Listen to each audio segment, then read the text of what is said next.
Um dos crimes citados pela PGR, ao pedir a prisão do senador Sérgio Moro, foi fruto do pacote anticrime, projeto do próprio Moro, quando ainda era ministro da Justiça. O trecho triplica a pena para crimes de calúnia que forem divulgados pela internet.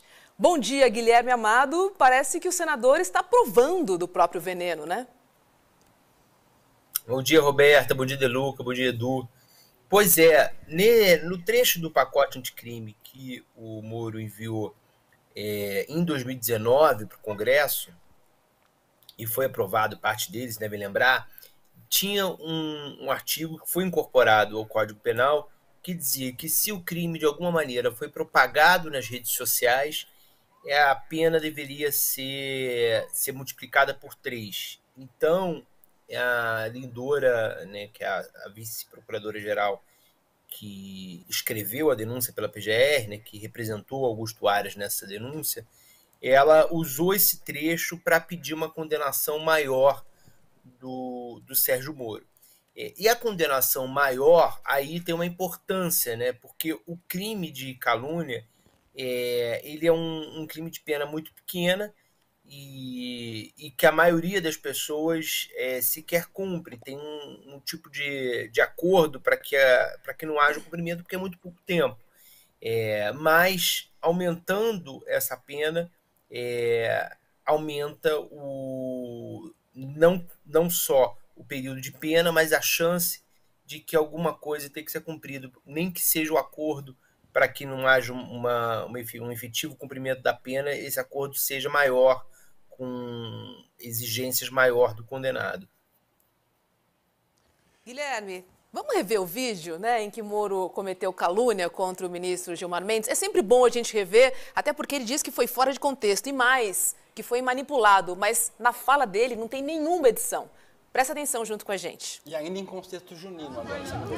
Não, isso é fiança, instituto, para comprar um habeas corpus do Gilmar Mendes. Não, tá. Contexto junino, manipulado, quer dizer, explicando praticamente o inexplicável, né, Gui? Você sabe que me lembrou, Roberta, esse vídeo, desde que eu assisti, me lembrou uma entrevista que eu fiz em 2019 com o Deltan Dallagnol. A primeira entrevista longa que ele deu depois da Vaza Jato eu fui até Curitiba, né, na Força Tarefa, e fiquei quase 2 horas com ele. E aí, num determinado momento, eu perguntei para ele se ele tinha em algum momento discutido o impeachment do Gilmar Mendes, e o que estava por trás daquela discussão, porque tinha uma mensagem da Vaza Jato que falava disso, né?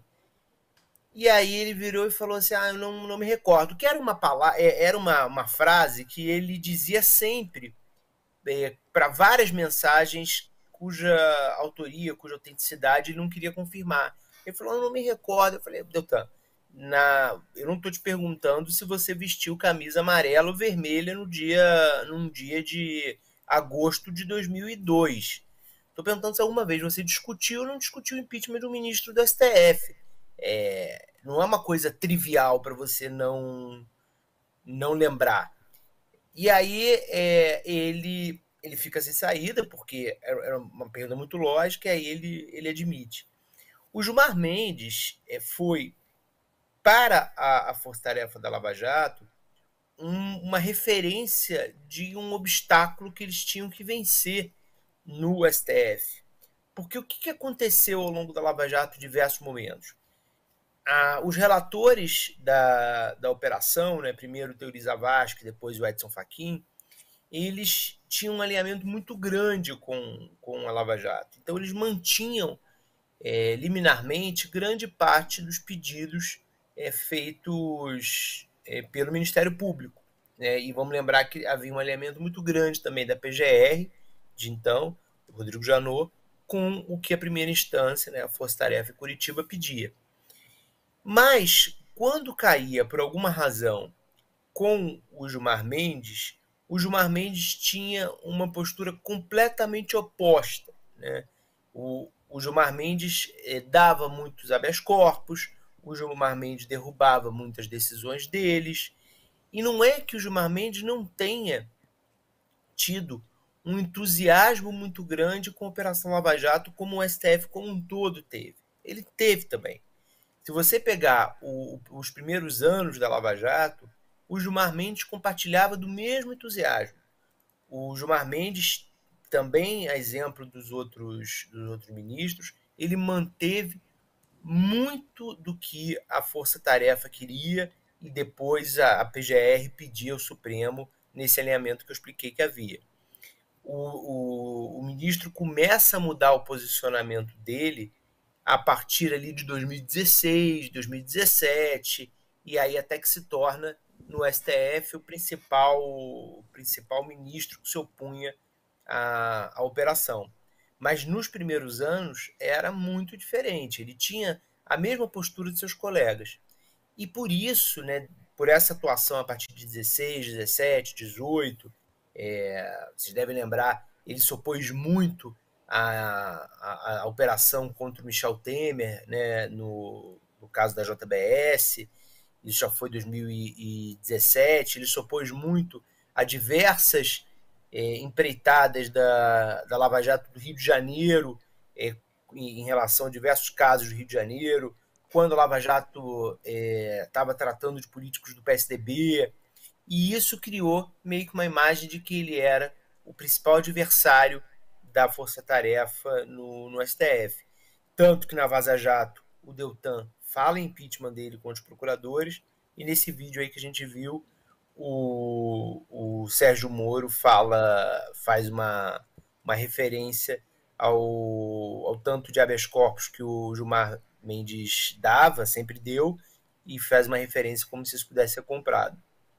Olha só, tem até um ponto que é importante, que é o seguinte: eu fico vendo os comentários, né? Os comentários estão bombando hoje. Que bom, né? Lembrando que agora, cada dia mais vão bombar os comentários. A gente está na TVT, a gente está na TV Quirimurê, em Salvador, a gente está na Rádio Brasil Atual, as pessoas vêm, fazem um comentário aqui, etc. Aí tem gente que fala, mas pode ser que tenha sido na festa junina do ano passado. Vamos supor que tenha sido na festa junina do ano passado.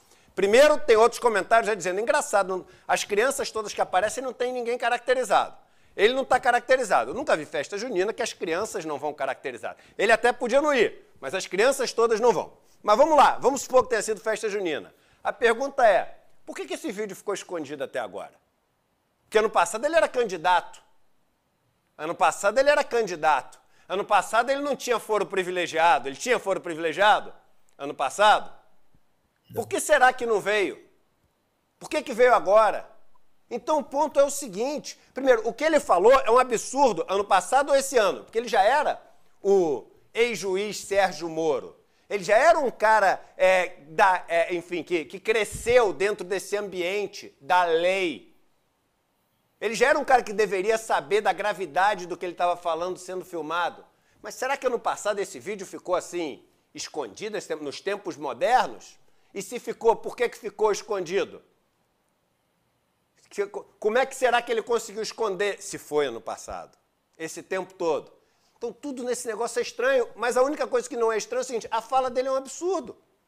A fala dele e não é Eduardo, você gosta do Gilmar Mendes? Meu irmão, eu tenho uma implicância que vai até meu último fio de cabelo com o Gilmar Mendes. Com o meu último fio desde sempre, desde lá de trás. Desde lá de trás. Agora, enfim, eu acho que a lei é a lei e a minha implicância tem que valer nada para a lei.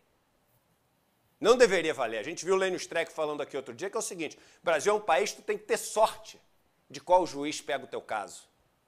Que maluquice isso. Então o que vale não é a lei, é o juiz. Então, apesar das opiniões que as pessoas têm em relação ao Gilmar Mendes, o que o Moro falou foi um absurdo. Tenha falado isso em festa junina ou não? Tenha falado isso em janeiro, fevereiro, março, abril, maio ou junho. Tenha falado isso antes ou depois de ser senador. Na verdade, depois de ser senador, para mim, só agrava o caso.